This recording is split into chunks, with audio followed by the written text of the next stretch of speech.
Meus irmãos, eu quero vos cumprimentar com a paz do Senhor, amém? Amém. Você pode, por enquanto, se assentar.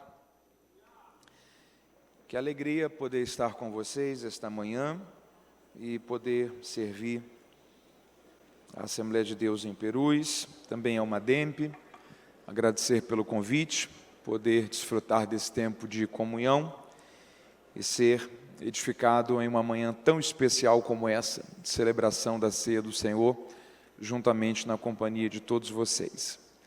Meu louvor a Deus pela vida do pastor Dr. Elias Cardoso, assim como a sua esposa, missionária Lígia Cardoso, poder louvar a Deus pela vida de toda a liderança da Almademp, agradecer ao pastor Flávio Pena, assim como toda a equipe que o auxilia, louvar a Deus também pela vida de todos os pastores que fazem parte da diretoria da igreja aqui em Perus e desejar que Deus continue abençoando sempre a vida de todos vocês.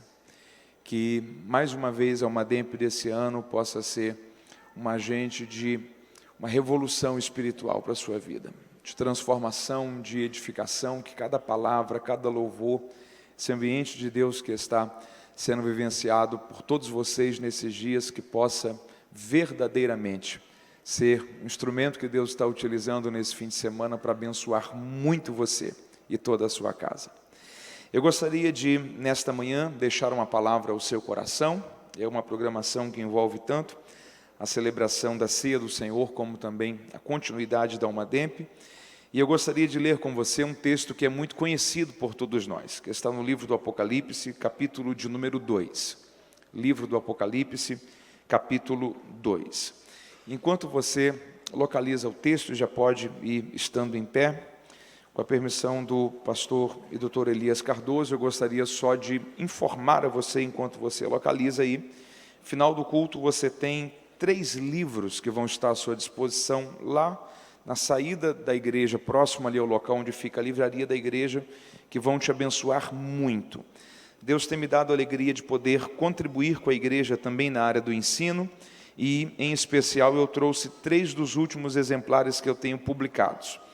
O primeiro deles é uma enciclopédia sobre a vida dos personagens bíblicos, é uma obra de quase 500 páginas, eu levei mais de 7 anos escrevendo ela. Talvez você diz, Mateus, eu tenho dificuldades às vezes de ler um livro de 100 páginas, o que eu vou fazer com um livro de quase 500 páginas? Essa daqui não é uma daquelas obras, daquela que você lê da página 1 até o final, não sei o que você queira, mas é uma obra de pesquisa. Então você está lendo lá sobre Davi. Você vê que na letra D, às vezes tem 10, 15, 20 páginas explicando a vida de um único personagem da Bíblia. Então é muito útil tanto para o seu tempo de leitura, o momento de você preparar uma aula, uma mensagem, principalmente aqueles que são jovens pregadores, que sabem que têm um chamado, desejam se dedicar a ele, vai te abençoar muito. A penúltima obra é o Manual Bíblico Expositivo sobre as parábolas de Jesus. Jesus contou aproximadamente 42 parábolas. 1/3 dos ensinos de Jesus foram em parábolas. A grande parte delas está dentro de um contexto cultural muito diferente do nosso. Histórias como 10 virgens, filho pródigo, rico insensato, rico e o Lázaro, bom samaritano. Então aqui você tem mais de 300 páginas te explicando todas as 42 parábolas que Jesus contou, dentro de um contexto cultural, interpretativo e exegético. E o último livro, que é o Guia do Estudante da Bíblia, é a minha publicação mais recente. Esse material ele é fruto de anos pesquisando sobre os pontos mais desafiadores da interpretação bíblica. Muitas questões envolvendo escatologia bíblica. Muita gente se pergunta como que a gente entende grande tribulação, anticristo, a igreja passa ou não pelo juízo final, ressurreição dos mortos, a vida após a morte, reconheceremos ou não as pessoas no céu, questões como o dilúvio foi universal. Muita gente se pergunta se o dilúvio for universal, Noé vivia no atual território do Oriente Médio, tem espécies que vivem apenas em uma região, tem animais que vivem apenas na floresta amazônica, no Polo Norte, no Japão, que é uma ilha. Se o dilúvio for universal, como que o Noé fez para preservar todas essas espécies? Você tem um texto que fala que Jesus curou um cego em Jericó, o outro fala que curou 2 cegos em Jericó. O livro de Reis fala que um rei começou a reinar com tal idade. O livro das Crônicas fala que o mesmo rei começou a reinar com uma idade diferente. Então são aquelas questões muito desafiadoras da interpretação bíblica, que a gente está lendo o texto e fala, como que a gente entende esse texto, se esse outro texto fala isso daqui?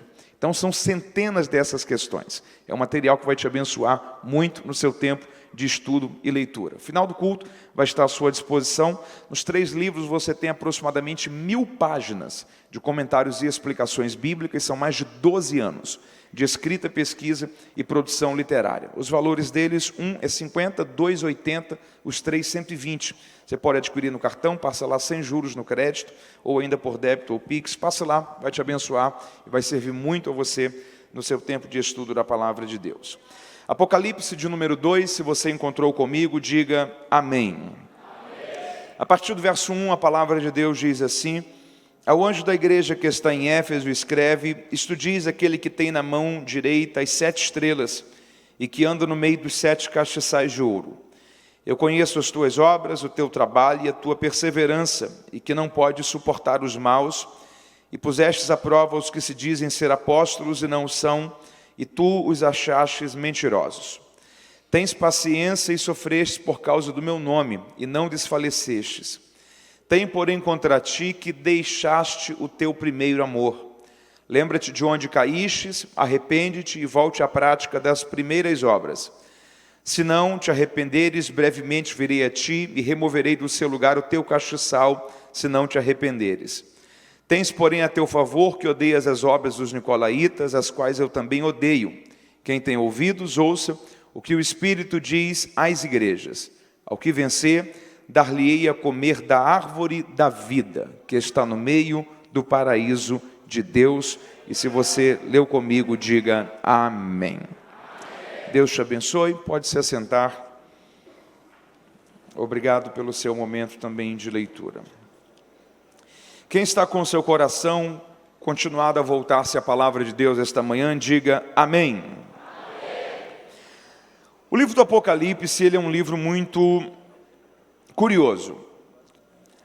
Muitas pessoas às vezes evitam até a leitura do livro do Apocalipse, porque talvez dá-se a sensação de que o fato da linguagem ser um pouco simbólica, tipológica, futurística, parece que não existem muitas coisas a serem extraídas para o dia a dia da vida cristã, mas é apenas um olhar sobre aquilo que Cristo nos informou sobre o tempo do fim. Mas há um detalhe muito interessante nesse livro aqui, porque a primeira mensagem desse livro é uma mensagem de reciprocidade. A primeira mensagem desse livro é uma mensagem relacional. Quem está recebendo a revelação do livro do Apocalipse é João, que foi um dos discípulos do Senhor, foi um dos apóstolos do início da igreja primitiva. E quando nós lemos os evangelhos, nós percebemos uma coisa muito curiosa. Todos os dias Jesus ele era cercado por milhares de pessoas. Milhares de pessoas que buscavam em Cristo a solução para os seus problemas, o fim para as suas dores. Há aqueles que buscavam um relacionamento, um tempo de comunhão, um vínculo a ser construído. Motivações diferentes, às vezes, atraíam as pessoas até Jesus. Mas dentre essas milhares de pessoas que caminhavam com Cristo e seguiam Jesus diariamente, haviam 70 que eram mais próximas, chamados até de discípulos. Pessoas que o Senhor conhecia e até confiava a ponto de enviá-los representando a si mesmo. Além desses 70, existiram 12 que ele chamou para que, além de serem discípulos, fossem também apóstolos. Dos 12, haviam 3 que eram mais próximos. Qual o nome deles? Pedro, Tiago e João. E dos 3, havia um que a Bíblia dá a entender para a gente que era o mais íntimo dos apóstolos com o Senhor. Qual o nome dele? João. Esse mesmo João, curiosamente, ele é o único dos discípulos que estava diante da cruz, quando Jesus estava sendo crucificado. Naquele momento desafiador do Calvário, Judas havia traído o Senhor, Pedro havia negado o Senhor, 9 dos discípulos haviam se escondido, não estavam tão presentes naquele momento, mas a Bíblia relata que João foi o único dos discípulos que estava diante da cruz. Era como se ele estivesse falando: as tuas mãos estão pregadas, mas o Senhor continua sendo o meu Cristo. Nesse momento o Senhor não faz nenhum milagre visível na saúde de ninguém, mas o maior de todos os milagres está sendo operado: a salvação da humanidade, o pecado da humanidade que está sendo perdoado.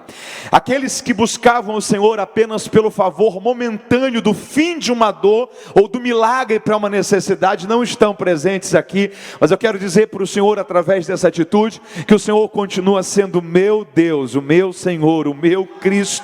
João foi o único dos apóstolos que foi fiel até o final. Há uma coisa muito curiosa, porque aproximadamente 60 anos depois da crucificação de Jesus, a igreja ela estava vivendo uma perseguição muito intensa em todo o Império Romano. A história registra que o imperador da época era um imperador chamado Domiciano. E Domiciano havia estabelecido aquilo que ficou conhecido como culto ao imperador. Ele lançou um decreto para que em todo o Império Romano as pessoas adorassem ao imperador como se ele fosse um deus.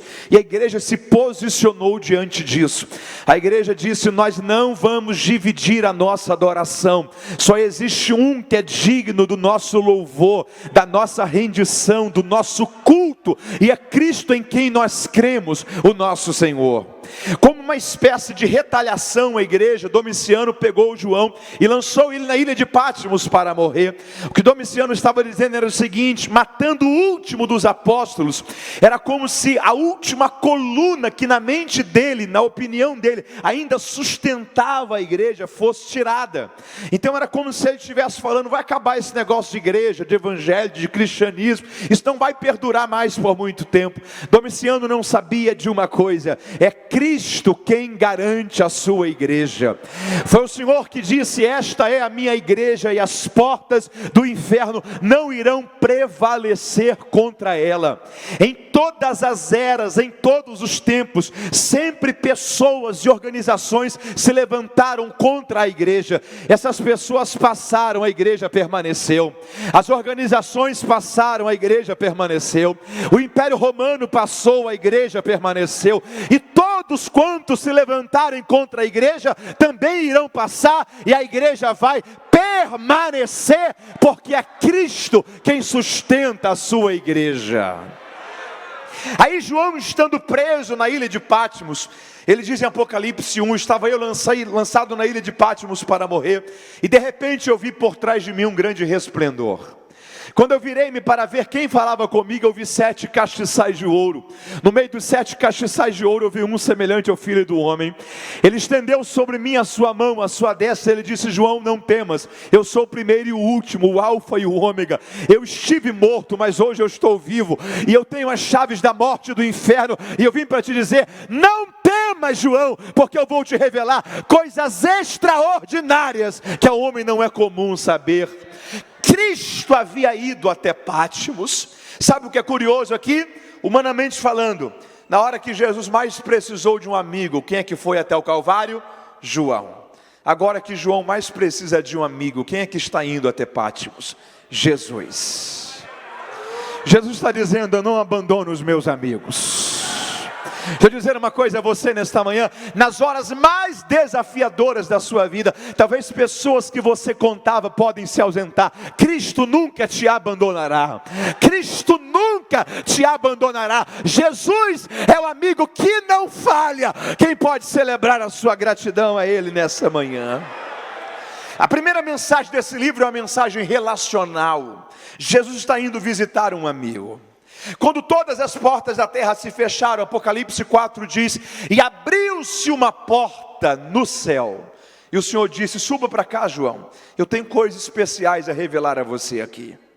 Só que se a partir do capítulo 4 nós temos uma mensagem escatológica e futurística, os capítulos 2 e 3 são 7 mensagens, 7 cartas, que o Senhor escolheu 7 igrejas da Ásia Menor para falar diretamente a elas. E a primeira dessas 7 igrejas é a igreja de Éfeso. Éfeso era uma das principais cidades do primeiro século da era cristã. Você imagina uma época que você não tinha aviões, você não tinha ônibus, trens. Uma cidade portuária, era uma cidade muito desenvolvida. Éfeso era uma das principais cidades portuárias daquele tempo. Só que isso havia trazido também uma multiplicidade de culto, de religião. Em Éfeso se adorava tudo. Havia, por exemplo, o templo de Diana, o templo de Artemis, várias frentes religiosas. E essa igreja começa quando Paulo, em sua segunda viagem missionária, passa por Éfeso. E tudo que ele encontra ali eram 12 irmãos que conheciam apenas o batismo de João para arrependimento. Paulo ora com eles e eles recebem o batismo com o Espírito Santo. O que nós temos aqueles pouco mais de 2 anos que Paulo passou ali, foi um verdadeiro avivamento espiritual. A Bíblia diz que onde Paulo não podia ir, ele pegava os seus lenços e aventais e enviava, os enfermos eram curados. Os bruxos e feiticeiros pegavam os livros de feitiçaria, queimavam em praça pública e diziam: nós reconhecemos que só há um Deus e nós queremos nos converter a Ele, esse Cristo que Paulo pregou. Os adoradores de Diana traziam as imagens de esculturas e quebravam aquilo, rendendo-se a Cristo e abrindo mão de todo o contexto de idolatria que até então eles haviam vivido. O que aquela igreja vivenciou foi um derramar de Deus, foi uma manifestação de um verdadeiro avivamento, poder de Deus, crescimento espiritual, que fez parte da igreja em Éfeso. 10 anos depois de Paulo sair de Éfeso, Paulo escreve a epístola aos Efésios, e Paulo diz: estejam muito atentos, porque lobos devoradores vão tentar se infiltrar no meio de vocês para perverter a sã doutrina, para destruir a unidade de Cristo, para comprometer aquilo que são as bases do evangelho puro, sólido, autêntico, verdadeiro. Aproximadamente 30 anos depois dessa igreja receber a epístola aos Efésios, essa igreja vai receber mais uma carta. Mas agora não é Paulo que está escrevendo, não é Timóteo. Agora quem está escrevendo é o próprio Cristo, por meio de João. E Jesus começa dizendo: eu conheço as tuas obras. Deixa eu dar uma boa notícia a você esta manhã. Você serve a um Deus que é grato. Você serve a um Deus que manifesta sempre gratidão. As cartas, o Senhor começa dizendo: eu conheço as obras de vocês, o trabalho, a perseverança, a dedicação. Há uma recompensa em Deus a todos que fielmente têm dedicado a sua vida para servirem ao Senhor, servindo a igreja, cumprindo um chamado, um propósito de Deus para o seu tempo e para a sua geração. Eu conheço as tuas obras. Sabe o que é curioso aqui? O perfil que Jesus vai dar para a gente da igreja de Éfeso é um perfil quase que invejável. Olha as características dessa igreja. O Senhor disse: vocês são uma igreja que trabalham e não se cansam, trabalham e não se cansam. Vamos ser sinceros, quem de nós que em algum momento talvez não se cansou, não parou e disse: Senhor, me dê graça e força?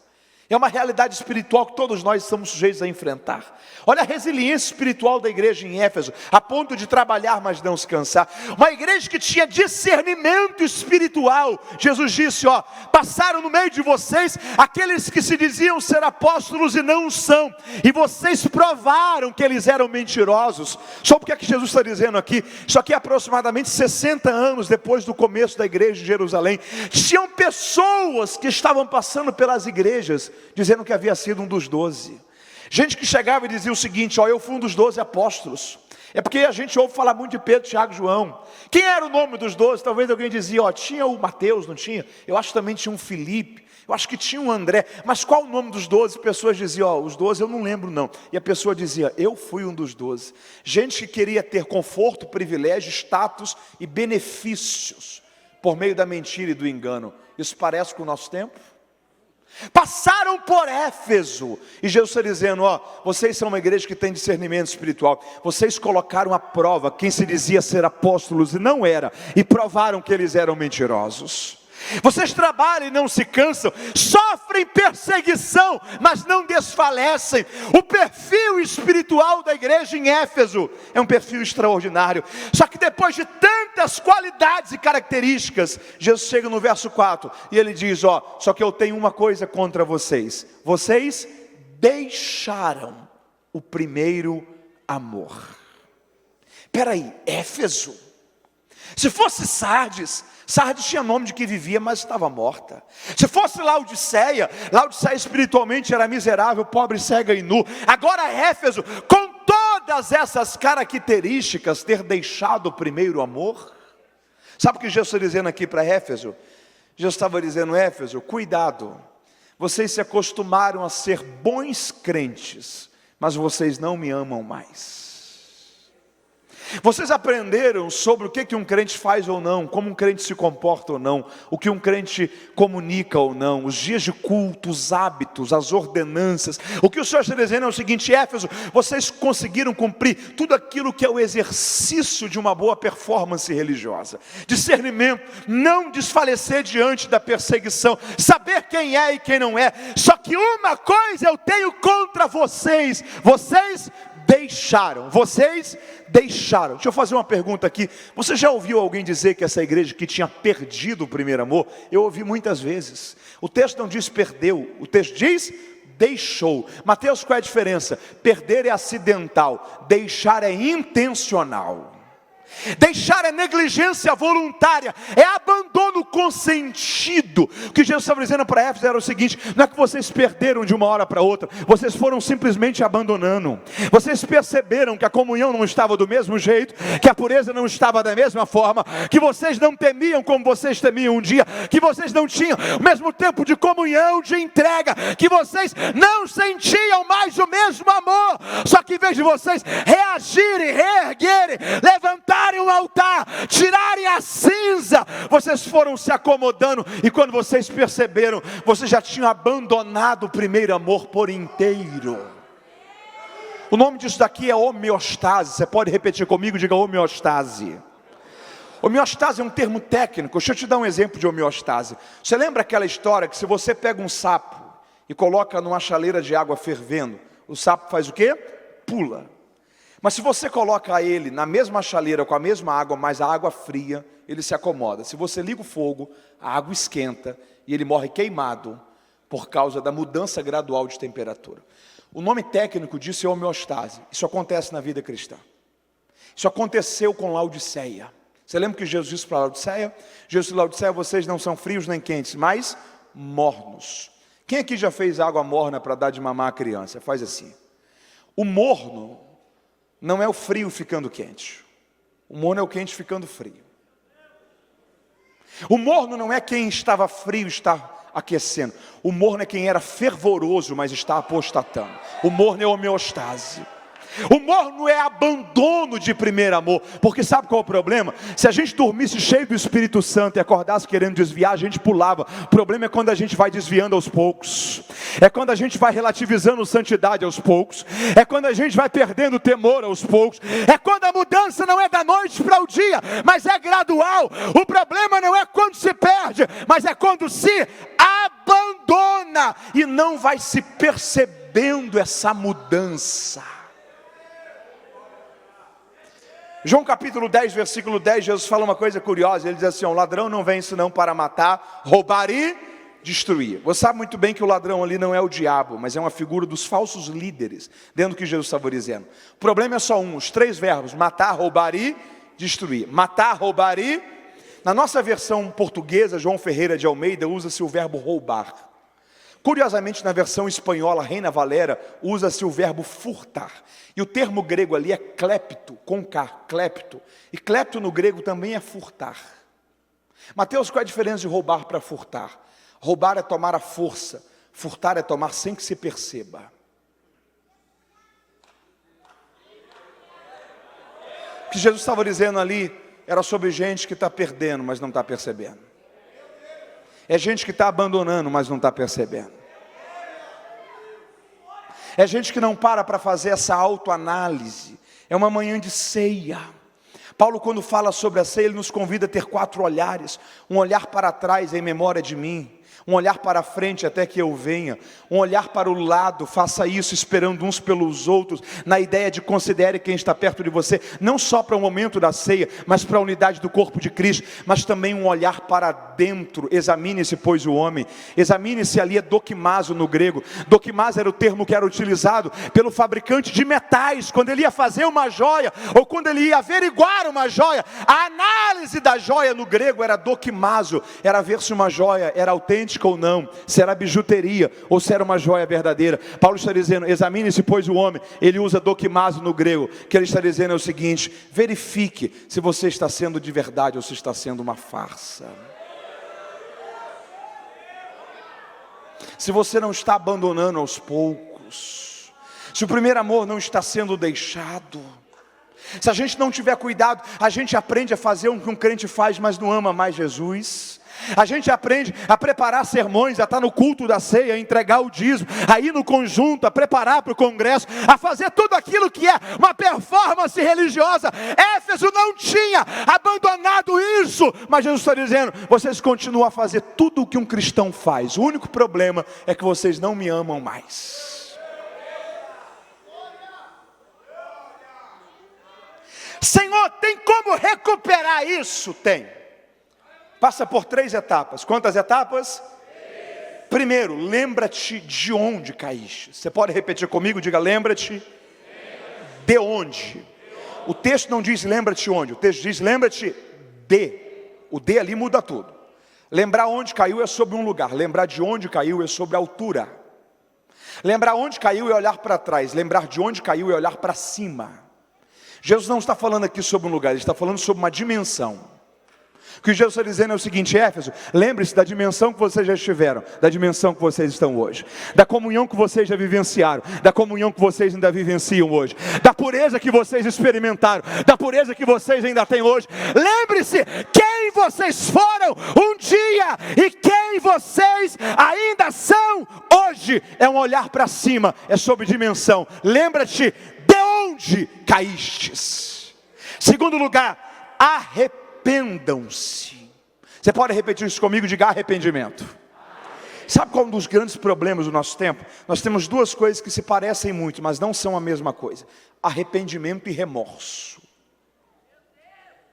Ambos produzem consciência de erro, ambos produzem tristeza pelo erro, mas só arrependimento produz mudança. Sabe a ideia do metanoia, do pensar diferente, do ser diferente? Alguém que vive remorso, sabe que errou, se entristece pelo erro, mas não muda. Deixa eu te dar um exemplo de gente que viveu remorso na Bíblia. Esaú. A Bíblia diz que Esaú chorou a perca da primogenitura. Olha isso daqui, ele chorou o quê? A perca. É um problema quando a gente lida com gente que chora pelo que perdeu, não porque errou.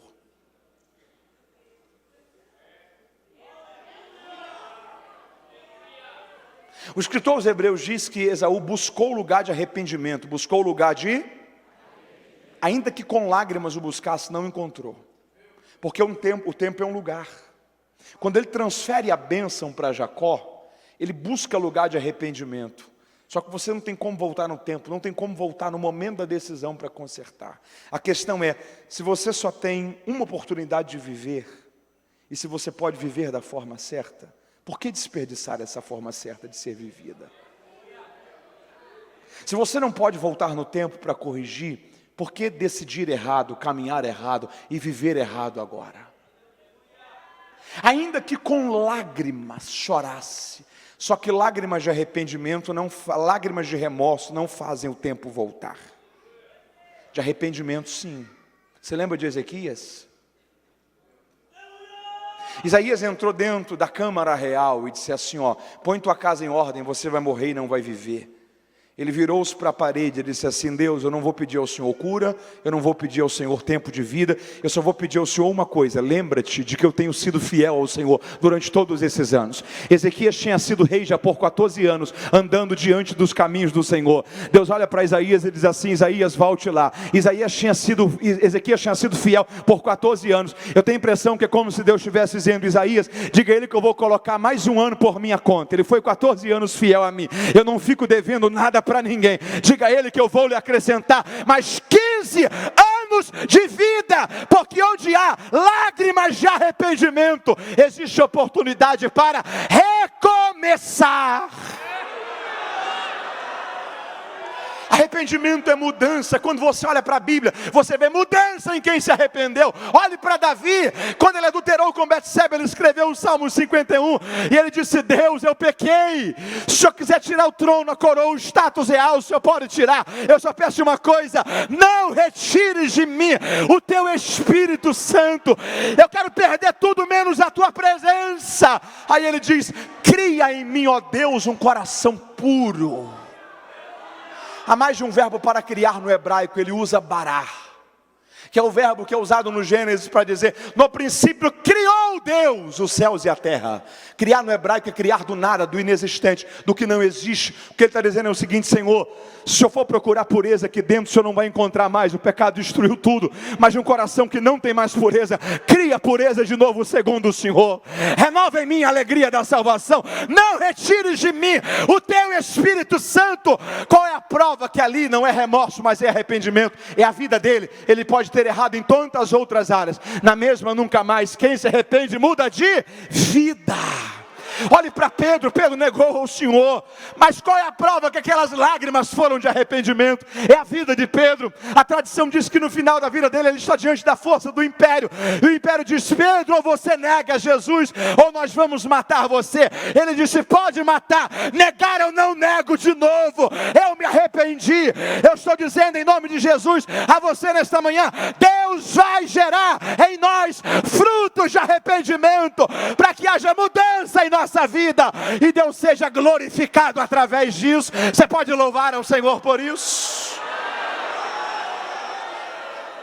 Em primeiro lugar, lembra-te de onde caíste. Em segundo lugar, arrependa-te. Em terceiro lugar, volte à prática das primeiras obras. Das primeiras obras. Perceba uma coisa curiosa aqui. O que eles haviam abandonado? Primeiro, amor. E porque eles não estão sentindo mais o primeiro amor, eles não estão conseguindo mais produzir as primeiras obras. Repare que há uma conexão da qualidade do amor com a qualidade das obras. Sabe o que Jesus está dizendo aqui para a gente? O termômetro do amor são as obras. Quer ver alguém que ama Jesus? Analise as obras dele.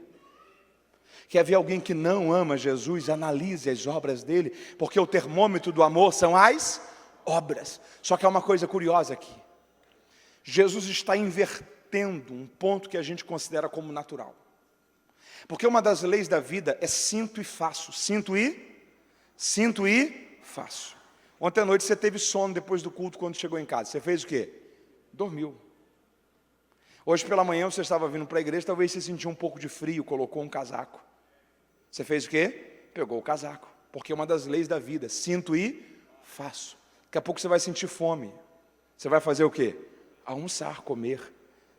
É a lei da vida. Sinto e faço. A lógica aqui é a seguinte: porque eu não sinto mais o primeiro amor, eu não faço mais as primeiras obras. Jesus está dizendo: não espere você voltar a sentir o que você sentia, para você voltar a fazer o que você fazia. Como assim, Senhor? Inverta essa ordem. O que Jesus está dizendo para Éfeso é o seguinte: você não pode ser refém de sentimentos e emoções. Gente madura em Deus não caminha por emoções, sensações, não, caminha por princípios e por consciência de dever. Você pode repetir comigo? Diga: consciência de dever. Paulo fala uma coisa: todas as coisas me são lícitas, mas nem todas me convêm. Paulo está dizendo, a vida ela está pautada em um tripé. Tem coisas que eu quero, tem coisas que eu posso, tem coisas que eu devo. Tem coisas que eu quero, mas não posso. Tem coisas que eu posso, mas não devo. Tem coisas que eu devo, mas não quero. Paulo está dizendo, uma vida que honra a Deus não é uma vida que você faz o que você quer. E nem sempre é uma vida que você faz o que você pode. Mas é uma vida que você faz o que você deve. Deus quer nos ajudar a entender que nós temos que caminhar não por sensações, não pelo humor, não pelo momento, mas pela consciência de dever. Maria, irmã de Marta, é um exemplo disso para a gente, porque ela se encontrou com Jesus 3 vezes, Lucas 10, João 11 e João 12. Em Lucas 10 ela está feliz, Jesus está na casa dela, a Bíblia diz que ela estava aos pés de Jesus. Em João 11 ela está triste, Lázaro estava sepultado. Quando ela encontra-se com Jesus, ela vai para os pés de Jesus. Em João 12 ela está restaurada, Jesus tinha ressuscitado Lázaro. Quando ela encontra Jesus, ela vai para os pés de Jesus. Quando ela está feliz, ela está aos pés. Quando ela está triste, ela está aos pés. Quando ela está restaurada, ela está aos pés. Quando ela quer caminhar, ela está aos pés. Quando ela quer parar, ela está aos pés. Porque não é o momento que você está passando que vai determinar o teu posicionamento em Deus. Deus vai te dar graça e nada vai te tirar dos pés do Senhor. Você pode glorificar a Deus por isso.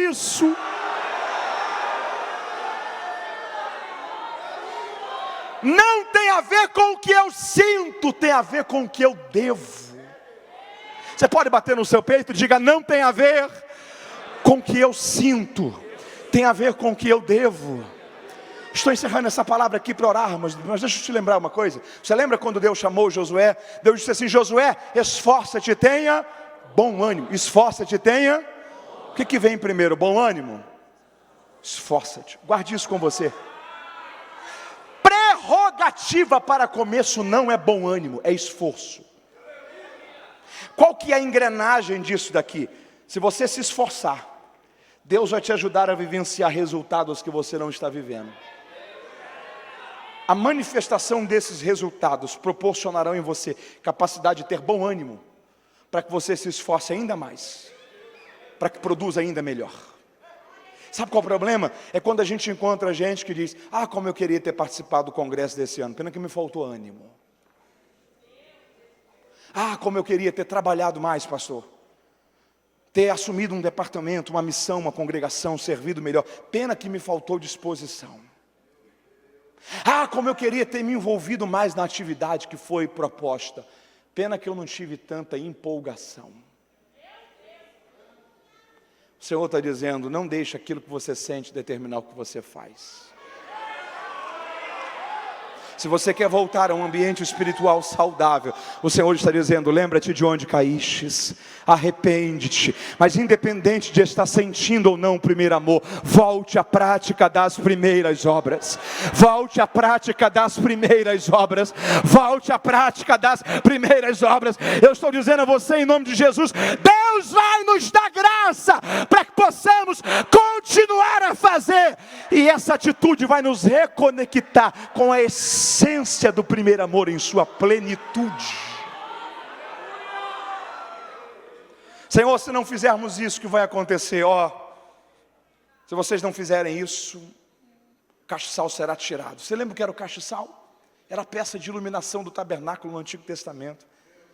O que Jesus está dizendo aqui é algo muito preocupante. O que ele está dizendo é o seguinte: se você não reagir, sua luz apaga, e não vai ter mais diferença nenhuma de você para as trevas. Mas ao que vencer, eu tenho uma recompensa para vocês. Ao que vencer, dar-te-ei a comer da árvore da vida, que está no meio do paraíso de Deus. Você lembra onde foi que essa árvore foi vista pela última vez? Éden. Tem uma coisa curiosa no Éden. A Bíblia diz que quando a serpente chega para falar com Eva, Gênesis 3, e convence Eva, a Bíblia diz: e Eva tomou do fruto, comeu, e deu a Adão que estava com ela, e ele comeu. Olha isso aqui. Eva tomou do fruto, comeu, deu a Adão que estava com ela, e ele... Olha o cenário do Adão perto, mas calado, enxergando, mas omisso, percebendo, mas apático. Deixa eu dizer uma coisa para você: no ambiente onde Adão se cala, a serpente sempre fala. Aquilo que você negligencia, você entrega. As áreas que você não guerreia, você perde.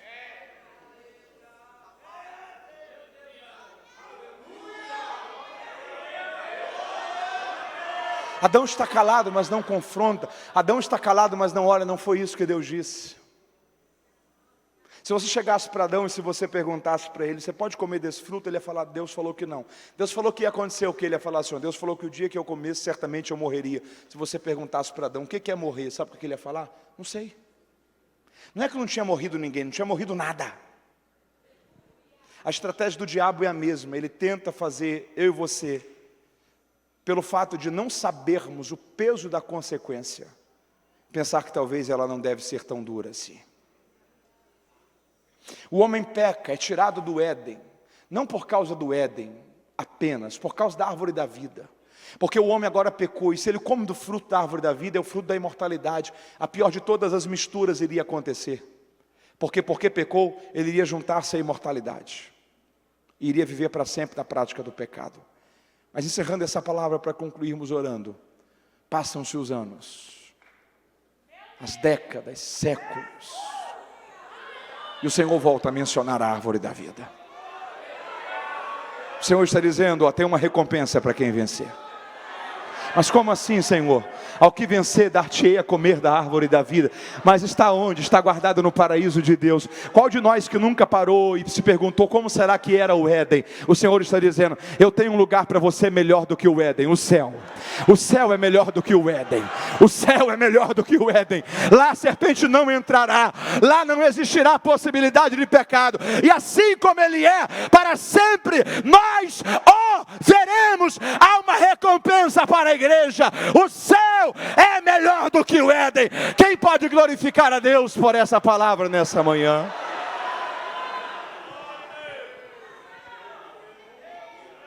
Se você pode, esteja em pé comigo nesse momento. Eu gostaria de encerrar esse momento orando com você.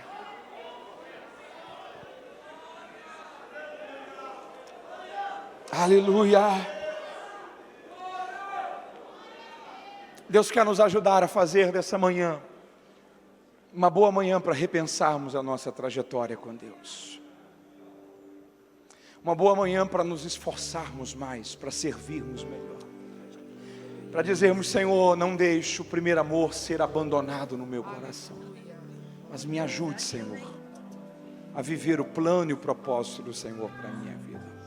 Você pode colocar a sua mão no seu coração, diga, Senhor, nós ouvimos a Tua palavra, e que essa palavra produza em nós despertamento, sensibilidade, entendimento. Diga, ó Deus, me ajude a voltar a fazer, a voltar a me envolver mais, a servir melhor. Diga, Senhor, que nada tire o primeiro amor da minha vida, mas que eu siga contigo, em nome de Jesus, amém e amém. Uma DEMP Brasil, Congresso de Jovens da AD Perus. AD Perus, desde 1947, abençoando o Brasil.